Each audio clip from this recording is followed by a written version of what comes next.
Assalamualaikum warahmatullahi wabarakatuh.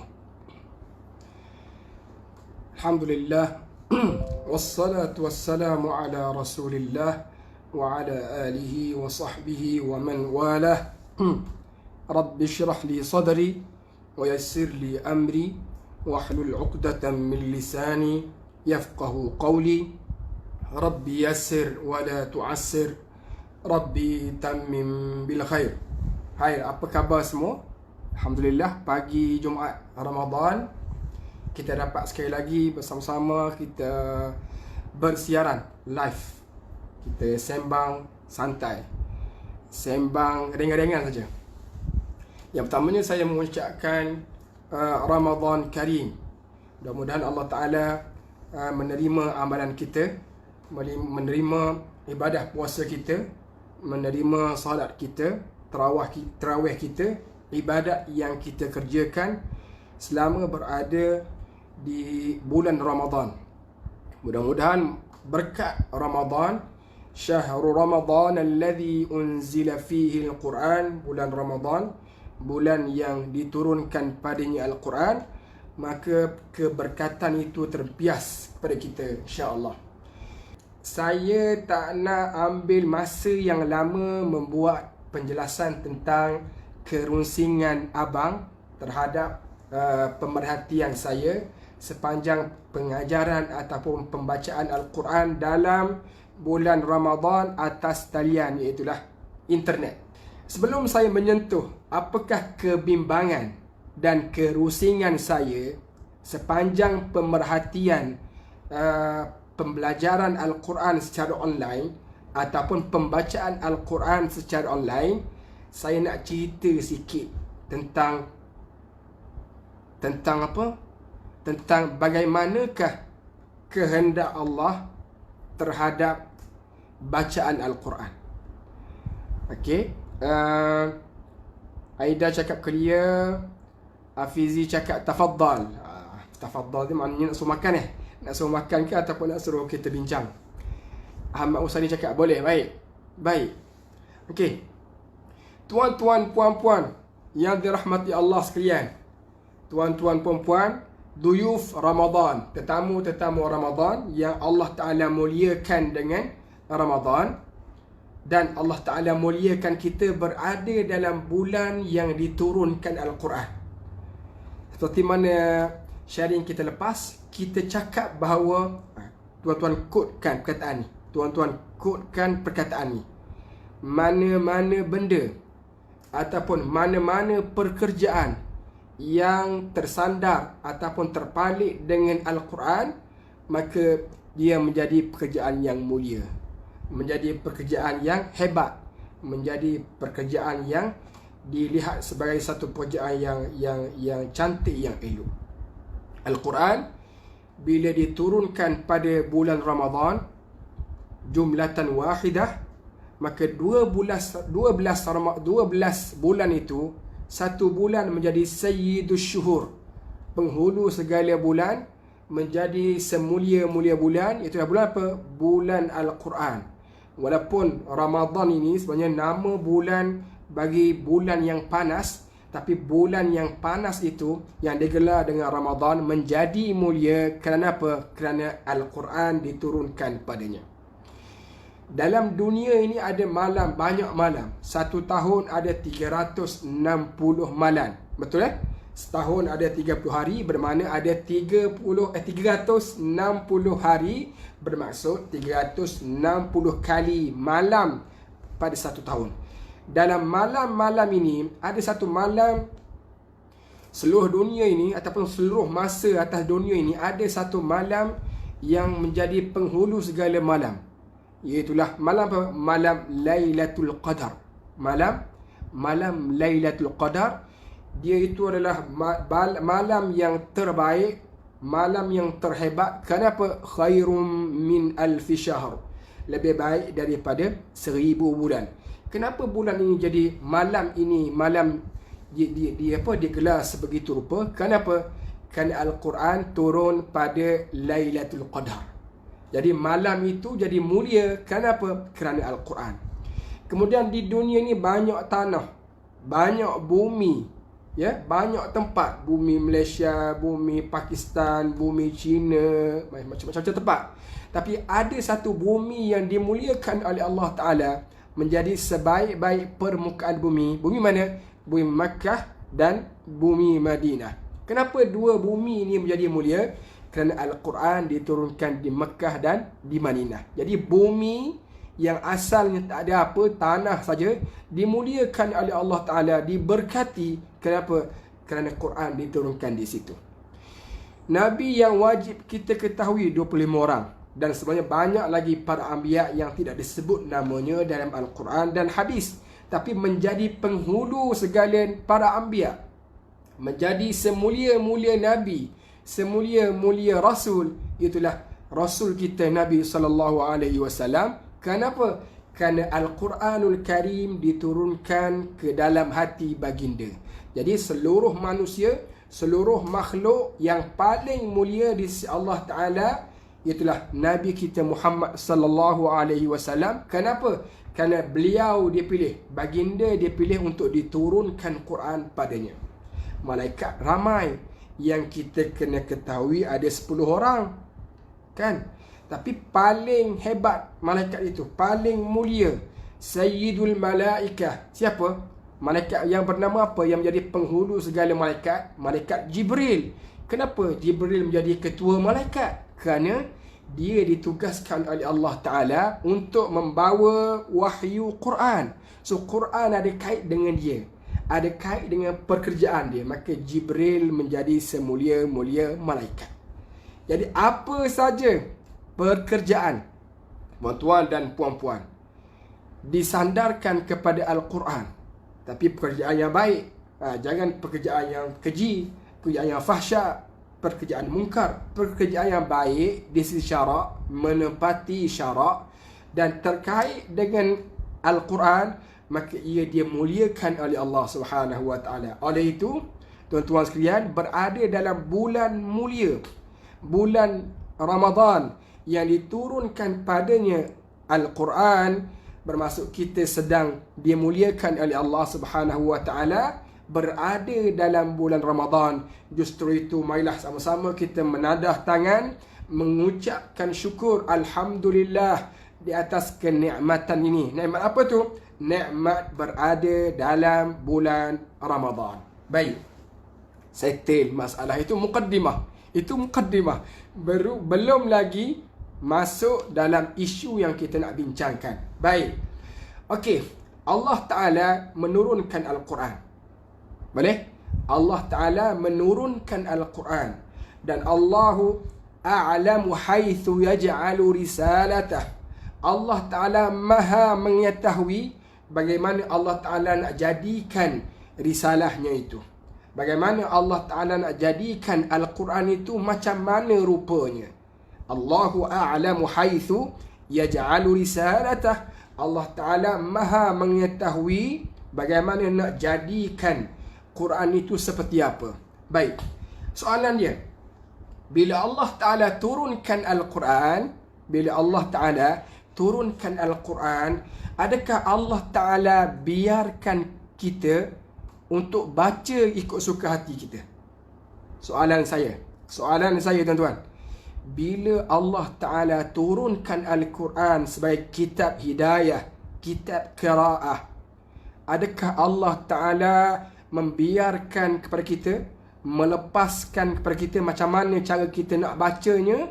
Terserah kepada individu masing-masing, terserah kepada personal masing-masing, ataupun di sana Allah Ta'ala telah menetapkan apa yang dikehendaki daripada bacaan Al-Quran? Boleh jawab tak?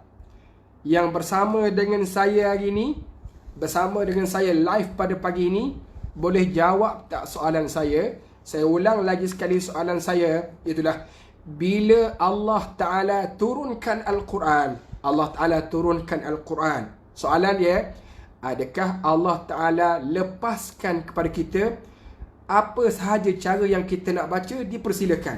Ataupun sebaliknya, Allah Ta'ala turunkan Al-Quran dan Allah Ta'ala telah menetapkan kaifiyat, telah menetapkan sifatul qiraah. Allah Ta'ala telah menetapkan bagaimana hendaknya Quran itu dibaca. Oleh kerana itu, Nabi SAW apabila menerima wahyu daripada Jibril AS, adakah Nabi baca ikut suka hati dia? Dalam keadaan Nabi itu seorang Nabi, merupakan insan yang paling mulia, merupakan lidah yang paling fasih di atas muka bumi ini. Itu pun Nabi tidak dibiarkan membaca Al-Quran sesuka hatinya. Tidak. Tetapi Allah Ta'ala mengkehendaki Quran itu dibaca mengikut sifatul qiraah, mengikut sifat bacaan yang telah ditetapkan oleh Allah Subhanahu wa Ta'ala. Oleh kerana itu Nabi SAW ditegur oleh Allah Ta'ala, la tuharrik bihi lisanaka lita'jala bih, inna alayna jam'ahu wa qur'anah, fa idza qara'nahu fattabi' qur'anah. Allah Ta'ala menegur Nabi apabila baginda sallallahu alaihi wasallam tuharrik, menggerak-gerakkan lidah, lita'jala bih, supaya segera mendapatkan Quran itu, supaya segera mendapat bacaan Quran itu. Kerana Nabi SAW takut ayat yang turun kepada baginda, ayat itu luput daripada ingatan dia, daripada hafalan dia, maka dia tuharrik, dia menggerak-gerakkan lidah dia, gopoh kerana nak mengambil Quran itu. Lalu Allah Ta'ala tegur Nabi, la tuharrik, jangan kamu sekali-kali menggerak-gerakkan lidah, lita'jala bih, untuk kamu gopoh bersegera untuk mendapatkan Quran itu. Akan tetapi fa idza qara'nahu, apabila kami telah baca melalui wasilah Jibril alaihissalam, bila Allah baca melalui wasilah Jibril alaihissalam, fattabi' qur'anah, barulah kamu wahai Nabi baca Quran itu, baca bacaan itu. Itu menandakan apa? Menandakan walaupun Nabi sallallahu alaihi wasallam afsahul lisan fil alam, walaupun Nabi sefasih-fasih lidah dalam dunia ini, walaupun Nabi akramul akramin, Nabi makhluk yang paling mulia, Nabi sayyidul awwalin, Nabi ni penghulu kepada yang terdahulu dan akan datang, tidak dibiarkan Nabi untuk baca Quran sesuka hati, walaupun mempunyai kelebihan dari sudut lidahnya. Tidak dilepaskan begitu. Tetapi Allah Ta'ala nak Quran itu dibaca mengikut sifatil makhsus, sifat qiraatul Quran al-makhsusah. Quran itu Allah Ta'ala nak dibaca mengikut ciri-ciri yang telah dikhususkan, ciri-ciri agung yang telah dikhususkan oleh Allah Subhanahu wa Ta'ala. Oleh kerana itu Allah Ta'ala tidak membiarkan Nabi untuk membaca Quran mengikut suka hati dia. Bahkan mengikut apa? Quran itu mesti diambil secara talaqi.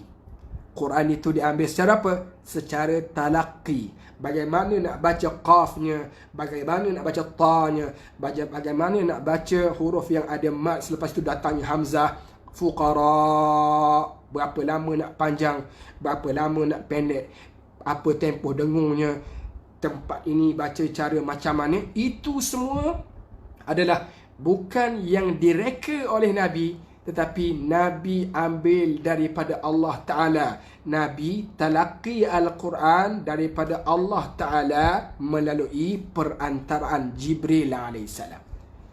Boleh faham satu sudut.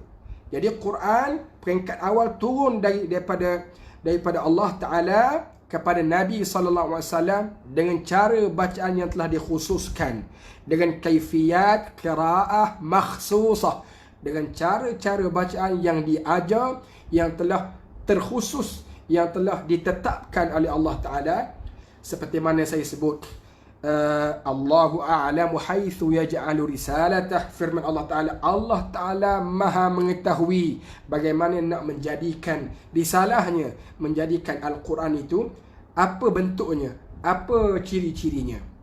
Baik, bila begitu Nabi sallallahu alaihi wasallam talaqqi al-Quran, bertadarus dengan Jibril alaihi salam sepanjang tahun, setiap tahun. Nabi sallallahu alaihi wasallam baca Quran dengan Jibril setiap tahun dan Ramadan. Macam kita sekarang ni bulan Ramadan, bulan orang dah mula banyak baca Quran, dalam internet pun ramai yang baca Quran, dalam Facebook terutamanya banyak orang mengajar Quran. Itu bagus, tak ada masalah. Ramadan memang sunnahnya baca Quran, tadarus, membetul-betulkan bacaan, memperbanyakkan bacaan.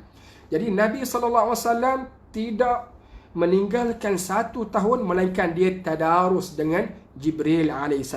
Ada kala Nabi baca, Jibril dengar, dan ada kala Jibril baca, Nabi dengar. Berlaku proses pembelajaran di situ. Pembelajaran dan pengajaran Al-Quran. Nabi baca, Jibril dengar. Jibril baca, Nabi dengar. So, situ ada proses pembetulan, tashih seumpamanya.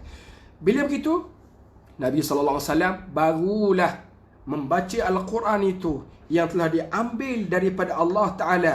Seperti mana yang saya sebut tadi, melalui Jibril AS, diperturunkan kepada sahabat Nabi SAW. Sahabatun Nabi SAW, Ridwanallahu alaihim. Adakah Nabi baca kepada sahabat dengan bacaan suka hati? Tak.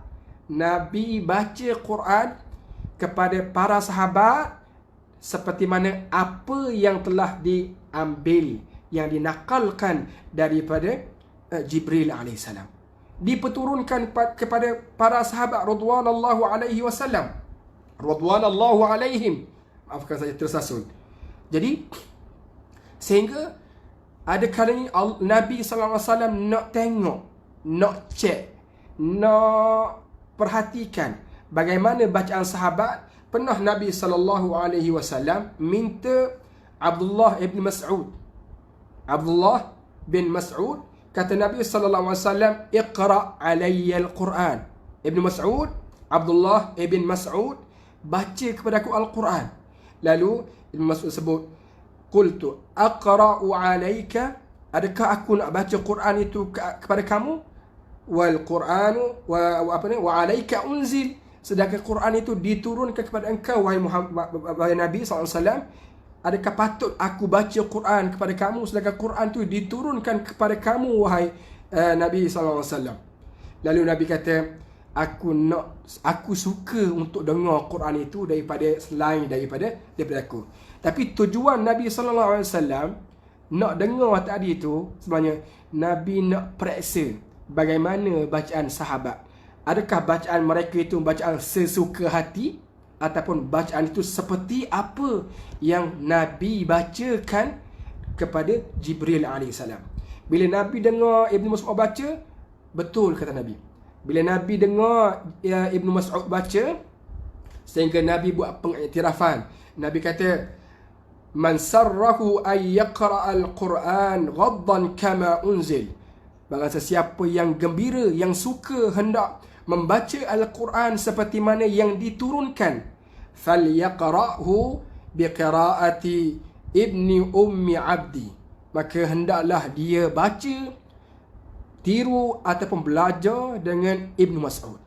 Pengiktirafan Nabi terhadap bacaan Al-Quran oleh Ibn Mas'ud. Sebab apa Nabi iktiraf? Sebab Ibn Mas'ud telah baca seperti mana Nabi baca. So Nabi baca Quran mengikut cara talaqi, mengambil daripada Jibril. Sahabat baca Quran tidak sesuka hati, mengambil dengan Nabi SAW, sehingga mendapat pengiktirafan Nabi SAW. Sehingga Nabi SAW pernah mengeluarkan sabdanya, "Istaqra'ul Qur'ana min arba'ah." Hendaklah kamu belajar ataupun ambil Quran itu daripada 4 orang. Yang pertama, Abdullah bin Mas'ud. Yang kedua, Ubay bin Ka'ab. Yang ketiga, Mu'adh bin Jabal.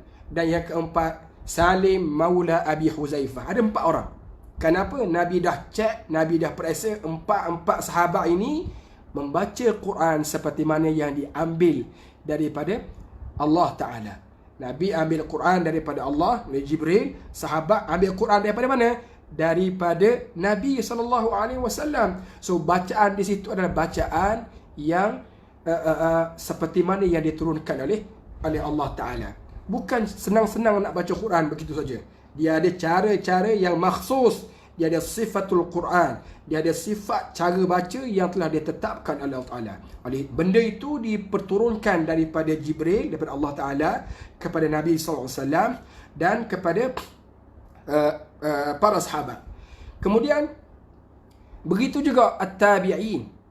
At-tabi'in, zaman selepas sahabat juga, mereka tidak membaca Quran sesuka hatinya, sewenang-wenangnya, ikut suka nak baca. Walaupun tabi'in ini di kalangan orang yang mahir bahasa Arab, afsahul lughah, maknanya fasih, bulagha, orang yang fasih menyebut Quran, orang yang mahir dalam selok belok bahasa Arab, pun mereka tidak baca sesuka hatinya. Mereka tidak akan baca Al-Quran, melainkan mereka yakin inilah bacaannya yang telah diambil daripada sahabat. Sehingga kata Imam Nafi' di kalangan at-tabi'in, mereka kata qira'atuna qira'atu akabir sahabah. Bacaan kami, Imam Nafi' yang terdiri di kalangan at-tabi'in, dia kata bacaan kami ini adalah bacaan yang diambil daripada kabair sahabah, daripada akabir sahabah. Maafkan saya, bacaan itu diambil daripada sahabat-sahabat yang besar, sahabat-sahabat Nabi yang akabir, yang besar. Jadi begitulah Quran.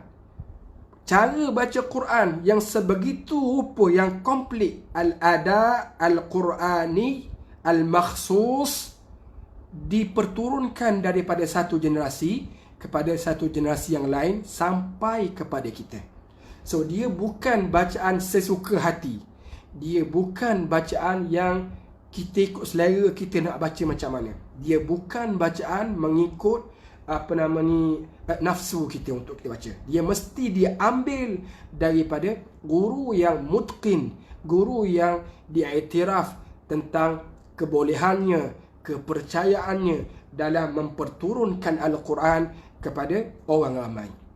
Sebab itu Nabi SAW mengambil pendekatan, memberi pengiktirafan kepada 4 orang sahabat yang saya sebutkan tadi, supaya orang ramai dapat mengambil bacaan daripada 4 orang ini yang telah disahihkan, yang telah ditashihkan, yang telah diiktirafkan oleh Nabi SAW tentang ketepatan bacaannya seperti mana yang diturunkan. Itu adalah perkara pertama yang saya nak bebelkan pagi ini. Semua faham? Alhamdulillah, semua faham apa yang saya sebutkan ni? Allahumma zayyan bihi al-zayyin. Okey, baik. Okey, settle tu. So saya nak khulasahkan, saya nak simpulkan apa yang saya mukaddimahkan itu, bahawa bacaan Al-Quran adalah mestilah bacaan yang mengikut kaifiyat, bacaan yang mengikut kaifiyat ataupun sifah al-qira'ah al-makhsus yang diambil daripada generasi ke generasi. Itu bacaan Al-Quran. Dia bukan bacaan yang kita boleh anggarkan. Kita nak anggarkan, yang ni nak baca macam ni, yang ni nak baca macam ni. Ibnu Mas'ud, salah seorang telah datang berjumpa dengan dia. Seorang datang berjumpa dengan Ibnu Mas'ud, lalu membacakan Al-Quran pada perkataan fuqara. Dia baca pendek, fuqara, pendek. Lalu kata Ibnu Mas'ud, ma hakadha aqra'aniha Rasulullah. Memendekkan fuqara mak muttasil itu, Nabi tak ajar, tak baca Quran perkataan fuqara seperti itu pendek. Lalu Ibnu Mas'ud ajar dia dengan baca panjang. Bermaksudnya baca panjang, baca dengung. Sekecil-kecil cara bacaan telah diajar oleh Nabi SAW dan diperturunkan, diperwariskan daripada satu generasi ke generasi yang lain. Settle masalah tu. Baik, baru masuk, kena tengok balik lah. Zakaria Abdul Wahab, boleh lihat balik apa yang saya tekankan tentang bagaimana Quran itu Allah Ta'ala telah tetapkan kaifiyat dia. Allah Ta'ala telah tetapkan tetapkan apa nama ni, rumus dia ataupun usulnya ataupun apa cara nak baca Quran itu, Allah telah tetapkan. Dalil dia, Allahu a'lamu haitsu yaj'alu risalatah. Allah Taala mengetahui bagaimana nak menjadikan Quran itu seperti apa. Dan Nabi sallallahu alaihi wasallam pernah ditegur kerana gaduh ataupun bersegera untuk mendapatkan bacaan tanpa mendengar dengan baik daripada bacaan Jibril alaihissalam. La tuharrik bihi lisanaka lita'jala bih, inna alaina jam'ahu wa qur'anah, fa idza qara'nahu fattabi' qur'anah. Dan di sana ada firman Allah Taala menyuruh kita, memerintahkan kita baca warattilil qur'ana tartila.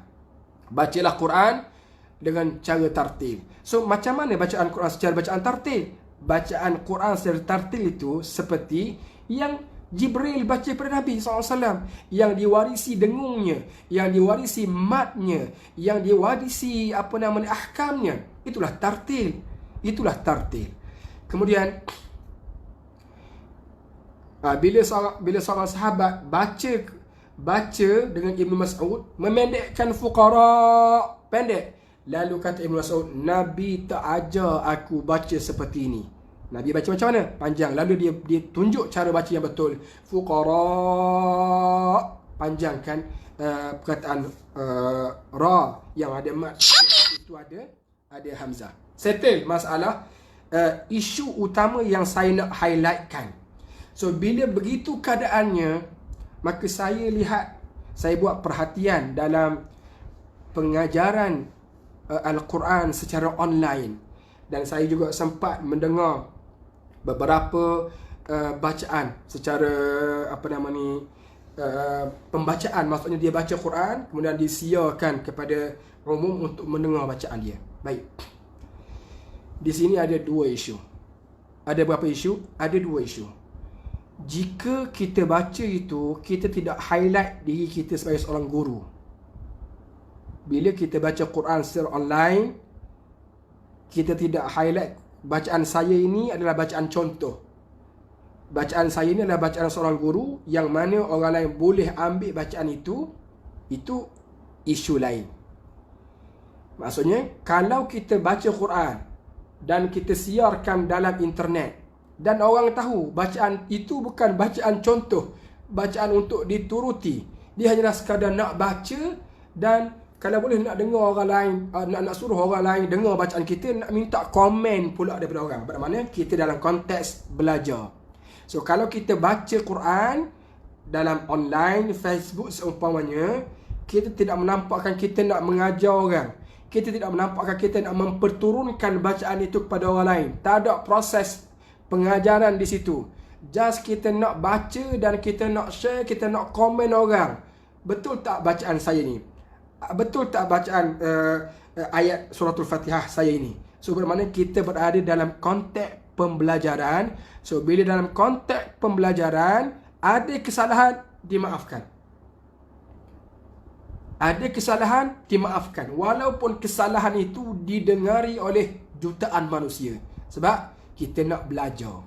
Tapi seboleh-bolehnya, walaupun kita nak belajar, kita mesti pelihara Quran itu sebaik-baiknya daripada baca tersalah. Walaupun kita nak belajar, walaupun kita nak minta orang komen bacaan kita, kan?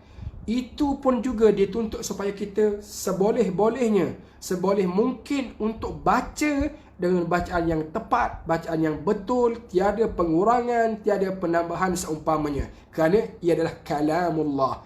Dia bukan kalam yang kita nak cuba-cuba baca. Dia bukan kalamul bashar. Dia bukan kalam manusia yang boleh kita baca ikut suka hati kita. Baik, satu isu. Kalau kita baca kerana nak belajar, dimaafkan. Tetapi kalau kita baca dalam internet, dalam Facebook, tujuan kita adalah untuk mengajar orang. Dan memang saya nampak ramai orang mengajar Quran dalam online. Dia bagus. Kita menggunakan medium online, Facebook sebagai tempat untuk kita mengajar, bagus. Kenapa? Dia adalah medium baru dan dia tiada batasan. Semua orang boleh belajar.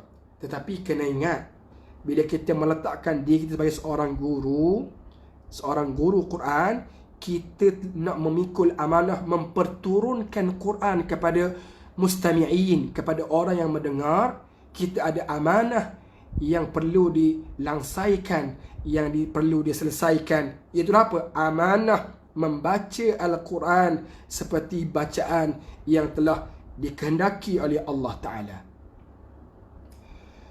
Jadi menjadi kerusingan saya,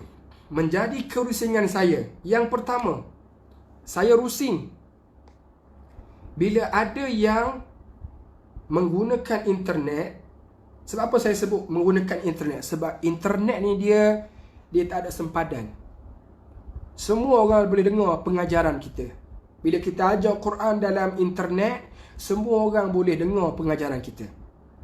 Baik orang awam, baik orang pertengahan, baik orang khawas, orang yang mutakhassis, orang yang ahli dalam bidang Quran, semua dengar pengajaran kita. So sepatutnya bila kita tahu bahawa yang mendengar pengajaran kita itu di semua peringkat manusia, kita sepatutnya lebih berhati-hati apabila kita buat pengajaran, apabila kita buat pembacaan Al-Quran. Sebab yang dengar itu bukan semuanya orang yang bawah daripada level kita. Ada orang yang lebih daripada kita lagi. Wa fawqa kulli dhi ilmin alim. Setiap orang alim itu ada lagi yang lebih alim daripadanya. So bila kita tahu macam tu keadaan dia punya kedudukan online itu macam tu, so jangan mudah untuk kita membuat pengajaran atau membuat pembacaan tanpa kita betul-betul hadam apa yang kita nak ajarkannya, tanpa kita belum betul-betul mahir menyebut apa yang kita baca itu, tanpa kita betul-betul yakin dan telah diiktiraf oleh guru kita bahawa bacaan kita, sebutan kita itulah sebutan yang betul. So jangan mengaibkan diri di media sosial, dalam arti kata membawa Al-Quran itu kepada umum. Boleh faham ya? Jadi selama saya mendengar beberapa hari, bukan selama bermasuk, bukan saya tak nak tipu ya. Saya tidak mendengar setiap hari bacaan dalam internet ni, saya tak baca. Kadang-kadang bila saya buka Facebook, ada yang baca, ada yang sedang mengajar, dan saya tidak mencari-cari dalam Facebook. Saya tak mencari kesalahan orang. Tak, saya tak mencari. Tapi kebetulan lalu depan wall saya terdengar. Yang pertama sekali saya dengar, saya tak nak sebut siapa, saya tak nak sebut apa Facebooknya, dia baca Quran. Latar belakang ni adalah mengajar Quran. Satu program mengajar Quran kepada orang umum yang dituruti oleh ramai orang, bagus, tetapi bacaan sang guru itu tersangkut. Dia bukan masalah yatata'u fihi, bukan masalah dia tergagap-gagap nak baca, tapi kita sebagai guru, macam mana kita boleh turunkan Al-Quran kepada umum dalam keadaan tersangkut-sangkut? Itu menunjukkan tiada preparation, tiada persiapan. Tuan-tuan tahu Al-Quran 30 juzuk ni, ada ayat yang senang dibaca sebab dia berulang-ulang. Ada ayat yang payah dibaca. Kadang-kadang satu baris itu nak jumpa huruf mat, nak jumpa satu pun payah.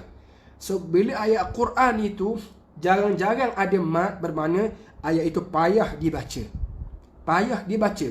So bila kita nak baca ayat yang payah, ataupun bila kita nak baca Quran depan umum, kita kena tengok dulu ayat apa yang kita nak baca ni.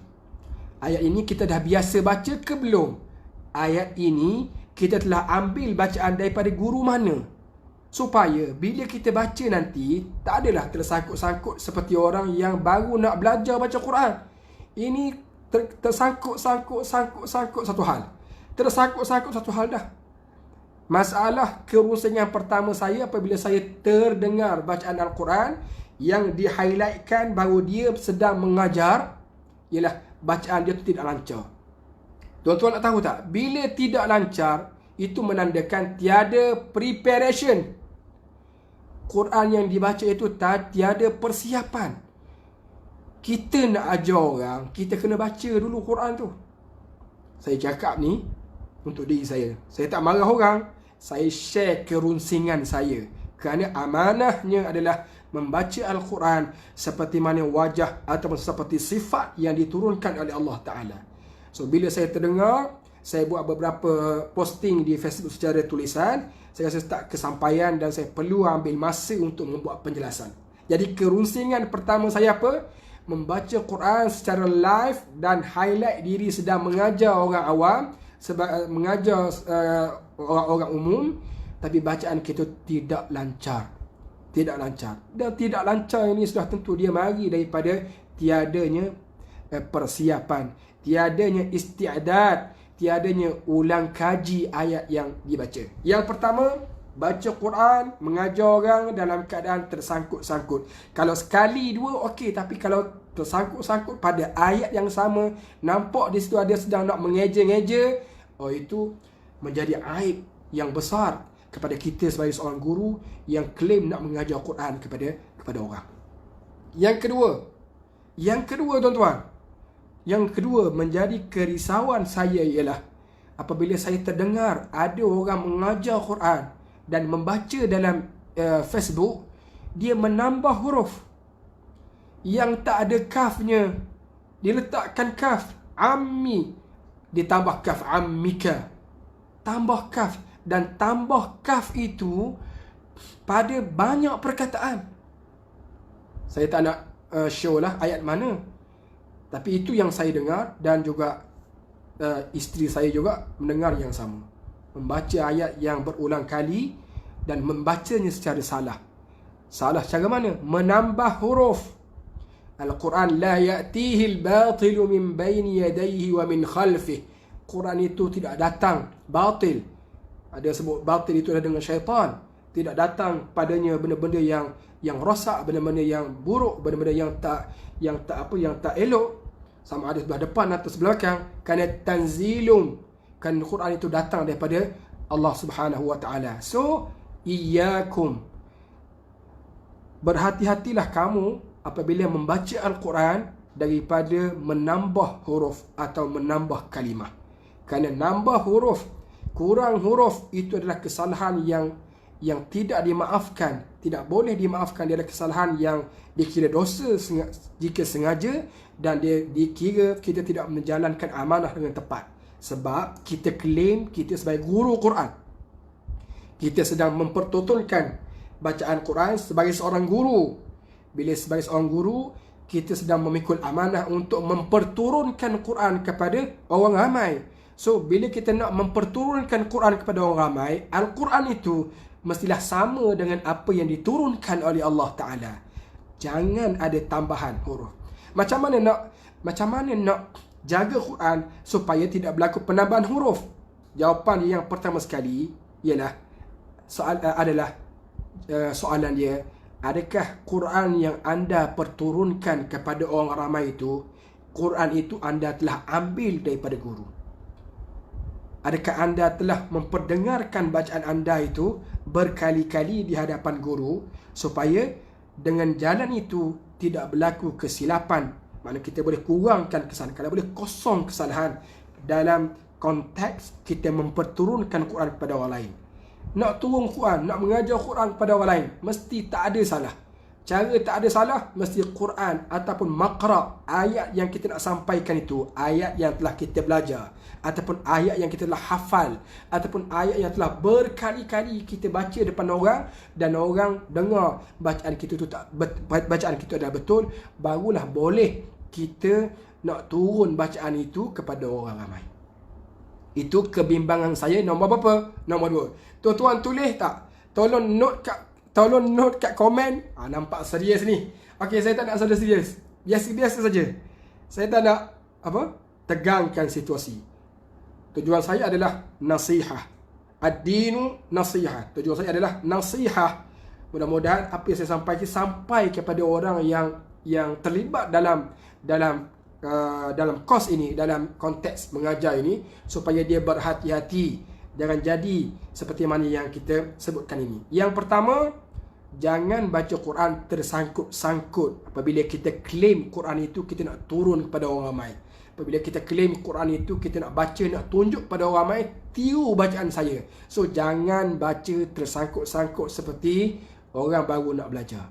Yang kedua, bila kita nak mengajar Quran, bila kita nak memperturunkan Quran, bila kita seorang guru, pastikan bacaan kita itu terpelihara daripada sebarang penambahan huruf, terpelihara daripada sebarang pengurangan huruf.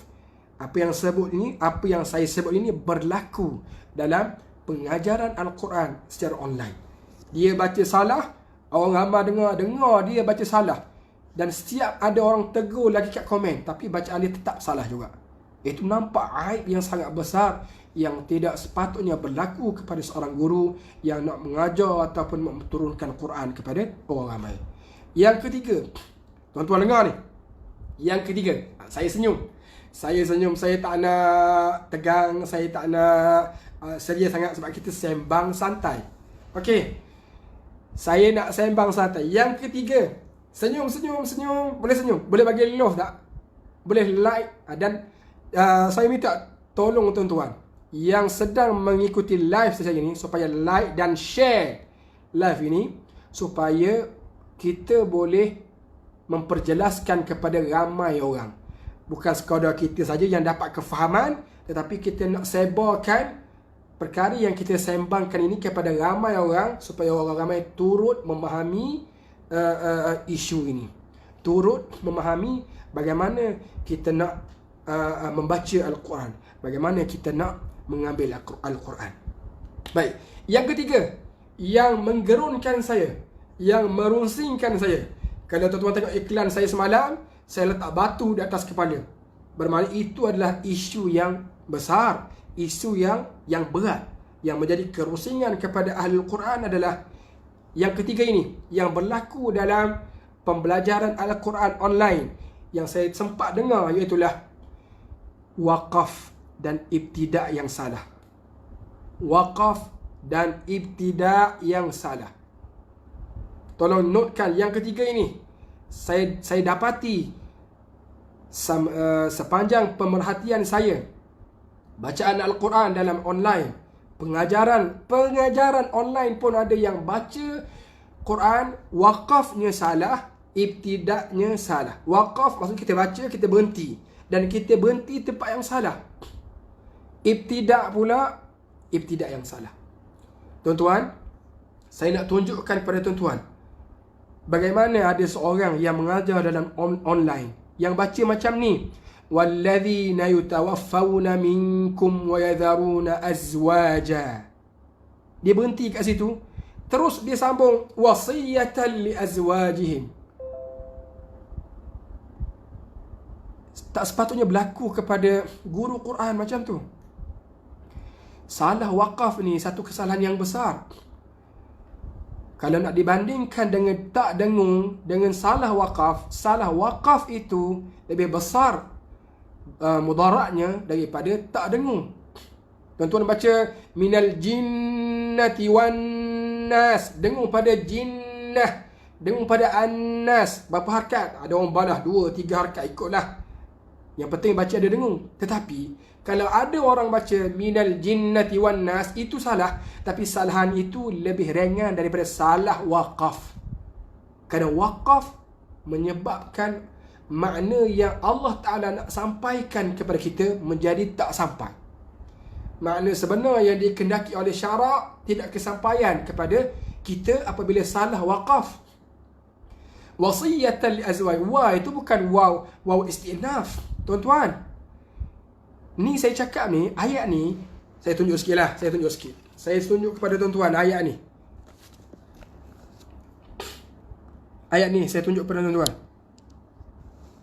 وَالَّذِينَ يُتَوَفَّوْنَ مِنْكُمْ وَيَذَرُونَ أَزْوَاجًا وَصِيَّةً لِأَزْوَاجِهِمْ مَتَاعًا إِلَى الْحَوْلِ غَيْرَ إِخْرَاجٍ. Dibaca ni dalam tengah mengajar ni dia baca وَالَّذِينَ يُتَوَفَّوْنَ مِنْكُمْ وَيَذَرُونَ أَزْوَاجًا. Berhenti kat situ. Lepas tu ibtida'nya وَصِيَّةً لِأَزْوَاجِهِمْ. Mana boleh macam tu? Barangkali mungkin dia ingat wow tu wow. Jadi wow ni boleh nak mula. Bukan, tuan-tuan. Wow ni ada beberapa jenis wow dalam Quran. Bukan waw istinaf saja. Banyak waw. Waw ma'iyahnya, wawul halnya, waw atafnya. Macam-macam waw ada dalam Quran. Dan sini waw ini bukan waw, bukan waw daripada kalimah yang lain. Dia adalah kalimah asal. Wasiyah. Wasiyah ini adalah perkataan masdar. Perkataan dia bukan waw tambahan kat depan tu. Barangkali dia ingat waw tu waw tambahan, so dia ibtidak kat situ kerana ada waw kat situ. Waw pun saja pun tak boleh kita nak ibtidak atas waw kalau kita tak tahu itu adalah waw, waw istinaf ataupun waw yang dia bolehkan untuk kita ibtidak padanya. Tegang ke? Tegang ke? Tak tegang. Saya sembang, saya bleber sikit. Jadi ingat, bukan semua waw boleh kita borong untuk ibtidak di situ. Tak. Macam-macam waw dalam Quran ni. Itu perlu kepada seorang guru Quran. Kalau dia tak faham bahasa Arab pun, guru Quran, kalau dia tak faham bahasa Arab pun, kalau dia ni tak faham nahu bahasa Arab, dia tak faham makna Quran, sekurang-kurangnya dia telah dabit, dia telah catat waqaf ibtidak bermula daripada Alhamdulillah, suratul Fatihah sehingga suratul Nas. Ada dalam mushaf dia itu catatan waqaf dan ibtidak yang telah diambil, ditalaqi daripada gurunya yang mutqin. Nanti bila dia nak baca kepada umum secara online, seumpamanya dia baca seperti waqaf dan ibtidak yang telah diambil daripada guru, baru dia terselamat daripada kesalahan waqaf dan ibtidak.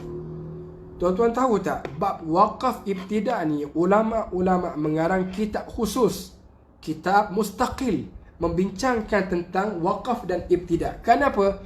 Kerana peri pentingnya, kerana mudaratnya apabila berlaku kesalahan pada ibtidak. Saya tunjuk contoh tuan-tuan, contoh yang lain lagi berkaitan dengan waqaf ibtidak ni. Tuan-tuan pernah dengar ayat Quran, laqad sami'a Allahu qawla alladhina qalu inna Allaha faqirun wa nahnu aghniya. Kan? Demi sesungguhnya Allah Ta'ala mendengar kata-kata orang yang bercakap bahawa Allah Ta'ala itu faqir, sedangkan kata Allah, kami adalah aghniya, kami kaya.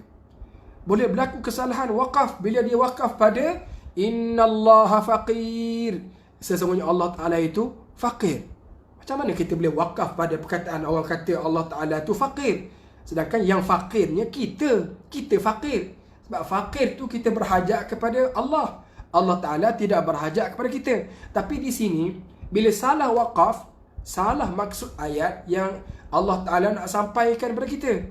Di sini ayat yang saya baca ini, Allah Ta'ala nak sampaikan kepada kita bahawa Allah Ta'ala itu tidak berhajat kepada manusia. Sebab Allah Ta'ala itu apa? Aghniya, kaya. Tapi jadi salah kalau tuan-tuan salah waqaf. Kena pula ibtidak salah. Dia ibtidak pula pada innallaha faqir, sungguh Allah Ta'ala itu faqir. Jangan macam tu dalam bab ibtidak dan waqaf dan ibtidak. Tuan-tuan pernah dengar ayat waqalatil yahudu yadullahi maghlulah. Waqalatil yahudu yadullahi maghlulah. Berkatalah orang Yahudi, seorang Yahudi, yadullahi, tangan Allah, maghlulah, belenggu, dia belenggu. Orang Yahudi mendakwa bahawa yadullahi maghlulah. Tapi kita tak mengaji ibtidak. Kita ibtidak pada yadullahi maghlulatun ghullat aydihim. Betul sungguhlah tangan Allah Ta'ala itu dibelenggu. Ini salah dari sudut apa? Salah dari sudut waqaf dan ibtidak. So jangan ada di antara orang yang mengajar Quran, tapi salah waqafnya, salah ibtidaknya. Kerana salah waqaf dan salah ibtidak merosakkan objektif utama penurun Quran. Objektif pertama penurun Quran itu apa? Memberi kefahaman, memberi pengajaran Al-Quran melalui isi ataupun ayat yang disampaikan. Tetapi ayat itu, kefahaman itu tidak disampaikan, telah digodam, telah dirosakkan oleh kita apabila kita salah waqaf, apabila kita salah ibtidak. So jangan ada orang yang menyampaikan bacaan kepada umum tetapi waqaf ibtidaknya sembrono, ibtidaknya ikut suka hati. tanpa rujuk kepada makna ataupun tanpa merujuk kepada apa yang telah ditalaki daripada gurunya. Itu kerusingan saya yang keberapa tu? Yang ketiga. Kerusingan pertama saya adalah baca Quran tersangkut. Kedua, menambah huruf bila membaca. Ketiga, tidak menjaga wakaf ibtidak. Saya sebut, nak tahu wakaf ibtidak yang baik, tuan-tuan kena mengaji bahasa Arab lama. Tuan-tuan kena kenal haraf, tuan-tuan kena kenal isim, tuan-tuan kena kenal fa'il. So kalau tuan-tuan nak mengajar Quran juga dalam keadaan tak mengenali apa itu haraf, apa itu isim, apa itu fa'il, tuan-tuan tak mengaji i'rab, tuan-tuan tak mengaji saraf, tuan-tuan tak mendalami ilmu Quran, tak apa, boleh nak ajar. Tapi dengan syarat, kena betulkan wakaf ibtidak, yang mana wakaf itu tuan-tuan telah ambil daripada guru yang mutqin. Kalau tidak, tuan-tuan telah menyalahi amanah memperturunkan Quran dengan perturunan Quran yang sahih. So baca Quran, kita nak turun pada orang Quran, kita nak ajar Quran, kena baca Quran yang betul. Jangan baca Quran yang salah, yang tak betul. Baik, apa? Jaga wakaf ibtidak. Zakaria Abdul, salah wakaf saya tidak menyampaikan maksud sebenar yang betul. Terima kasih Zakaria kerana tolong saya. Dan kerusingan saya yang seterusnya itulah menceraikan suku kalimah. Macam mana dikatakan menceraikan suku kalimah? Saya nak tunjuk tuan-tuan, apa pun kita nak mengajar tajwid, kita nak mengajar idgham, kita mesti pastikan kalimah yang kita sebut itu tidak bercerai. Cuba tuan-tuan tengok di sini. وَالَّذِينَ يُتَوَفَّوْنَ مِنْكُمْ وَيَذَرُونَ أَزْوَاجًا وَصِيَّةً لِأَزْوَاجِهِمْ. Kan? Kita nak terangkan wasiyatan li azwajihim, tanwin berjumpa dengan lam. Ada orang ajar sebagai idgham bila gunnah, bidunil gunnah. Betul lah tajwidnya. Tetapi jangan baca yatan li azwajihim. Dia baca, dicontohkan yatan li azwajihim. Tak boleh ambil yatan li azwajihim, kerana dia adalah suku akhir kalimah wasiyah. Nak ajar idgham di sini mesti sebut penuh wasiyatan li azwajihim. Jangan baca yatan li azwajihim. Jangan ada macam tu. Jangan baca macam tu. Saya dengar ni yatan li azwajihim. Macam mana tuan-tuan boleh pisahkan wasiyah dengan yatan? Saya ada buat posting sebelum ini. Tak ada orang faham bahasa Melayu. Kalau kita ambil suku kata dia separuh, kemudian kita masukkan suku kata pertama kalimah kedua. Seperti saya jom makan nasi dekat rumah saya. Kita kata jom makan sida katru mahsa. Ya, boleh faham tak? Tak akan fahamnya, sebab tuan-tuan telah ceraikan kalimah dia. Dalam satu kalimah ada dua suku, ada tiga suku kata. So tiga suku kata ataupun dua suku kata mesti disatukan. Jangan kita asing-asingkan dia. Bila kita asing-asingkan dia, perkataan tu jadi rosak, jadi hilang maknanya. Dari rosak maknanya, saya tak marah, saya tak bebel, saya nasihah. Saya tak marah, tapi agak panas bila kita baca Quran seperti itu dan kita claim kita sedang mengajar ahkam tajwid, kita sedang mengajar idgham, wasiyatan li azwajihim, idgham di situ, tapi kita rosakkan kalimah dia dengan kita baca yatan li azwajihim. Tak boleh begitu. Sangat mengaibkan apabila ia berlaku kepada kita sebagai seorang guru. Jadi hati-hati. Apa pun kita nak ajar idgham ke, nak ajar iqlab ke, nak ajar apa, alif lam ta'rif, jangan potongkan kalimah. Pastikan kalimah itu disampaikan dengan kalimah yang betul. Itu kerusingan saya yang keberapa? Yang keempat. Saya ulang, yang pertama tersangkut, yang kedua menambah huruf, yang ketiga wakaf ibtidak yang salah, yang keempat menceraikan suku kalimah.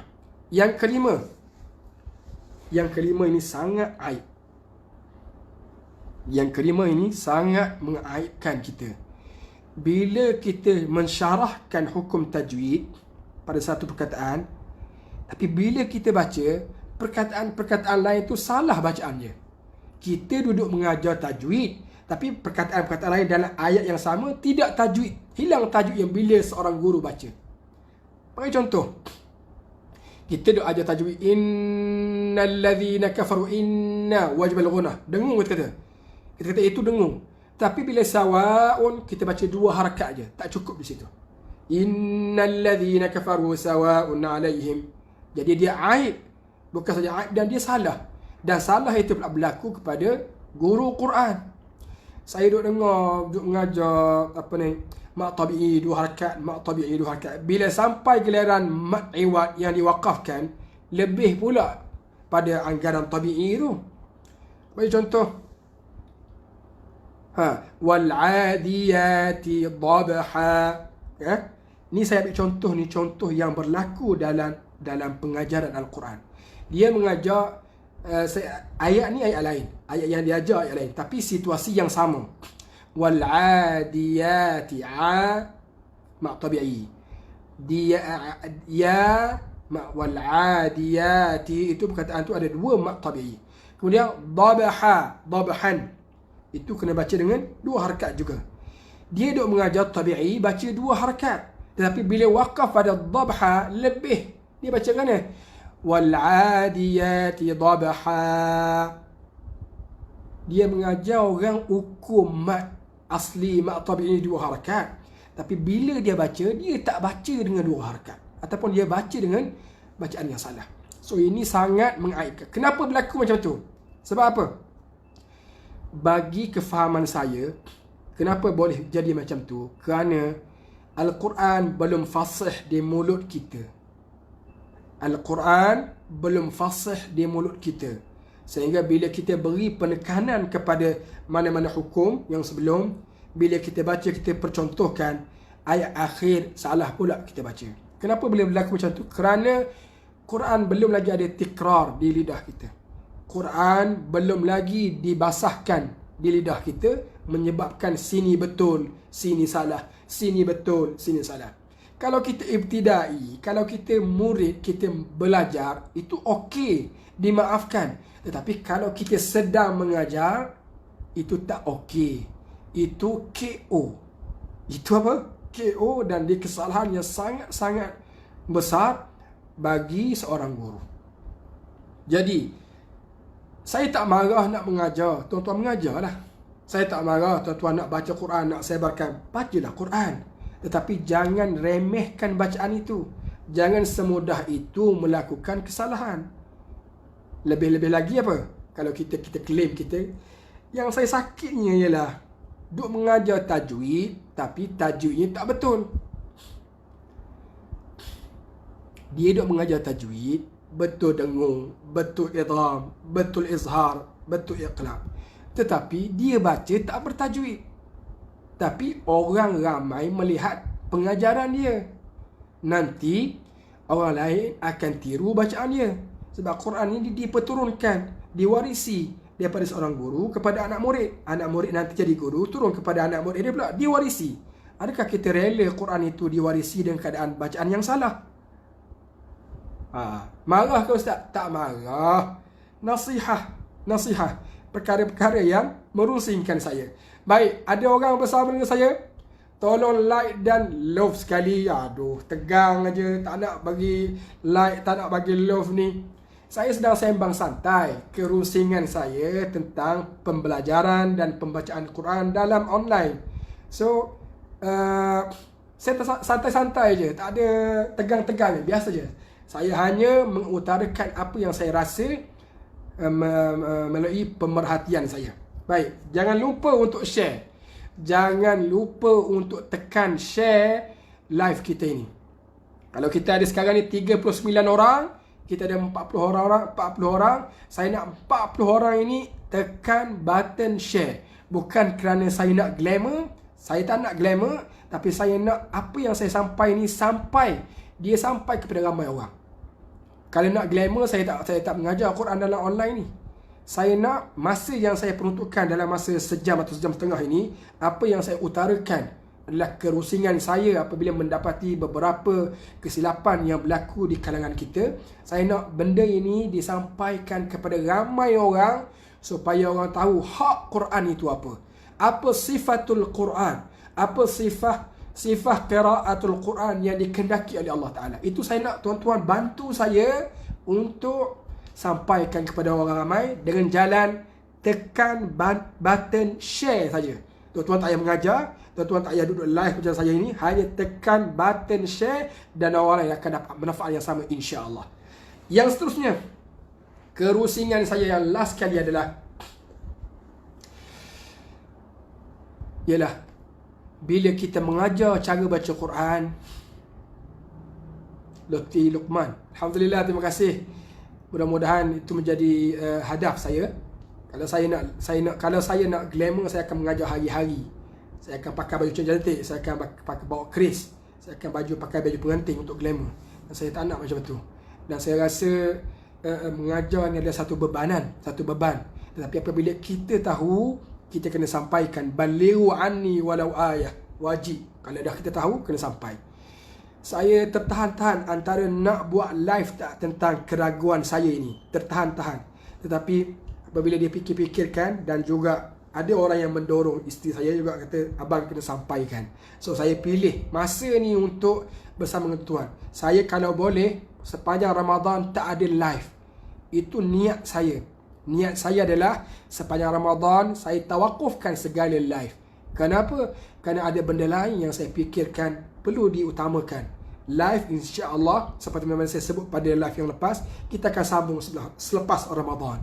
Tetapi oleh kerana benda ni mendesak, benda ni menjadi kewajipan, dan saya tahu benda tu, dan saya menjadi tanggungjawab saya untuk memberitahu kepada tuan-tuan. So saya ambil masa untuk live bersama tuan-tuan. Tinggal lagi tuan-tuan nak kena bantu saya umumkan manfaat daripada sharing pagi ni. Mudah-mudahan kita akan dapat kefahaman yang sama. Baik. Last kali kerusingan saya adalah apabila kita mengajar Al-Quran secara online, tak ada orang yang boleh tegur kita secara mubasyarah. Bila kita mengajar Quran, kita pamerkan bacaan kita secara online, kita melakukan kesalahan tanpa ada orang yang boleh tegur kita secara mubasyarah, dan bacaan kita itu direkodkan oleh Facebook, dan dia itu akan terus menerus kekal dalam Facebook. Saya bimbang dia menjadi dosa jariah. Saya ulang sekali lagi. Bila kita perturunkan Quran dalam online, Quran yang kita baca itu ada kesalahan dia, dan kita memang niat nak mengajar orang, dan kita rasa kita berkelayakan untuk mengajar. Tiba-tiba bila kita baca Quran dalam online salah, kita baca salah, tak ada orang yang boleh bantu untuk tegur tasahih secara mubasyarah, secara langsung. Kita bimbang dosa ataupun kesalahan, kesilapan kita itu direkod oleh Facebook, dan dia itu diperturunkan kepada sejauh mana masa itu berjalan. So dibimbangi menjadi dosa jariah akibat daripada kelalaian kita tidak betul-betul mengambil Quran daripada guru, akibat daripada kita tidak tashih bacaan kita sebelum kita mempertontonkan kepada umum, akibat daripada kita tidak tikrar, kita tidak betul-betul baca, kita tidak betul-betul melihat Quran itu secara takhasus, sehingga kita melakukan kesalahan yang merosakkan Quran. So bacaan itu direkodkan oleh Facebook, diabadikan dalam Facebook, dan dibuka oleh cucu kita, dan dia menjadi kesalahan yang berterusan, yang diwarisi kepada satu generasi pada generasi yang lain. Oleh kerana itu, akhirnya Quran ini adalah amanah. Al-Quran adalah amanah.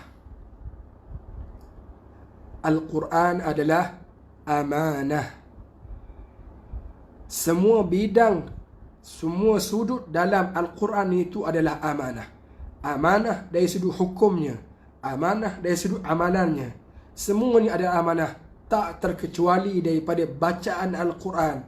Bacaan Al-Quran juga adalah amanah. Amanah macam mana? Allah Ta'ala telah membentangkan Quran pada jibal, bukit bukau.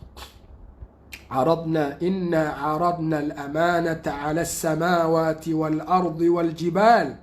Sesungguhnya kami telah bentangkan, kami telah tawarkan amanah Al-Quran ini. As-samawat, langit. Inna aradna al-amanata ala as-samawati wal-ard. Bentangkan amanah ini pada bumi. Wal-jibal. Allah Ta'ala beri amanah ini, pamerkan, beri tawaran kepada langit, bumi dan jibal, bukit bukau. Fa'abaina ayyahmilnaha. Tetapi langit, bumi, bukit bukau, abaina, enggan menerima amanah ni. Sebab dia kenal, dia tahu Quran adalah amanah yang berat. Wahamalahal insan. Tapi manusia nak terima amanah ini. Innahu kana zaluman jahula. Kita tak nak tafsir ayat ini. Pentafsiran ayat ini insya-Allah kita akan buka pada masa akan datang. Tetapi Al-Quran yang saya nak highlight di sini adalah al-amanah. Bila tuan-tuan nak perturunkan amanah ini kepada orang berikutnya, tuan-tuan akan pastikan barang amanah itu adalah barangan yang solid. Kalau tuan-tuan ada pinjam amanah, awak pinjam apa? Tuan-tuan pinjam apa? Kereta. Tuan-tuan pinjam kereta dengan seorang, bermakna tuan-tuan telah diamanahkan untuk menggunakan kereta itu. Nanti bila tuan-tuan nak pulangkan balik kepada tuan dia, kereta itu mesti dalam keadaan baik. Jangan ada tercabut tayarnya, jangan ada hilang steeringnya, jangan terpecah kacanya. Mesti amanah dalam peminjangan kereta. Begitu juga Quran. Quran ini Allah Ta'ala nak ia dia baca dengan wajah yang makhsusah, dengan caranya yang terhormat, dengan cara tartil, dengan cara tajwid mujawwadan, dengan cara yang ada Al-Qurani al-makhsus, penyampaian yang sebenar, penyampaian yang teragung, penyampaian yang terkhusus. So itu adalah amanah.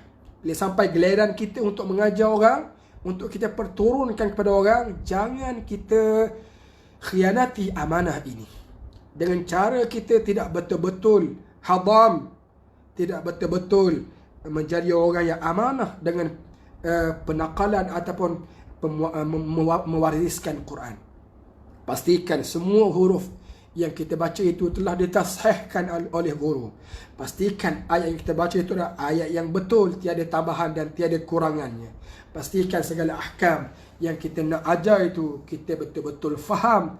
Yang kita ajar itu adalah ajaran yang tepat. So, saya rasa kerunsingan abang terhadap bacaan Al-Quran dalam online telah saya utarakan. Dan saya rasa sedikit lega kerana saya dah lepaskan kepada tuan-tuan. Saya harap tuan-tuan faham apa yang saya nak sampaikan ini.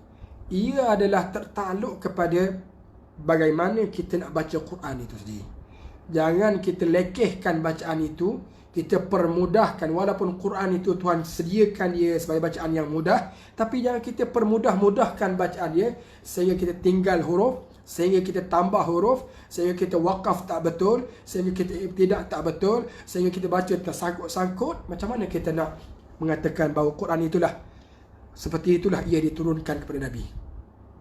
So jauh sekali. So akhirnya saya mendoakan diri saya dan tuan-tuan yang terlibat dalam bidang pengajaran Quran ini, Allah Ta'ala beri kekuatan kepada kita untuk memperbetulkan bacaan kita. Betapa Nabi SAW, seorang Rasul, memperdengarkan bacaan Qurannya kepada Jibril, kepada gurunya setiap tahun. Sambil dia mengajar para sahabat, sambil dia memperturunkan Quran kepada sahabat, sambil itu juga, dalam masa itu juga dia baca lagi Quran dengan gurunya Jibril, guru sebenarnya Allah Ta'ala melalui Jibril AS. Sentiasa ada pembetulan, sentiasa ada tashih, kerana Quran itu kena mudawamah, kena sentiasa berterusan pembelajaran dia. Makin banyak kita belajar, makin banyak kita baca, makin banyak kita riadah lidah kita ini, maka Quran itu makin dekat dengan kita, makin sebati dengan lidah kita, makin nampak mudah di bibir dan lidah kita. Sekadar itu saja untuk perkongsian kerunsingan abang terhadap pembelajaran dan pembacaan Quran pada live kali ini. Dan saya rasa ini mungkin adalah terakhir live saya dalam Ramadan, insya-Allah.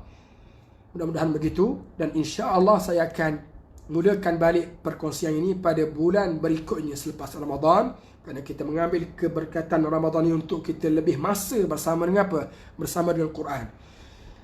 Saya minta maaf jika perkongsian ini mengguris hati mana-mana individu, kerana saya dah fikir beberapa kali untuk buat sharing ini, adakah patut ataupun sebaliknya, tapi dah fikir beberapa kali dan didesak oleh seseorang, katanya wajib untuk memperjelaskan isu ini supaya kita boleh memberi faham kepada orang.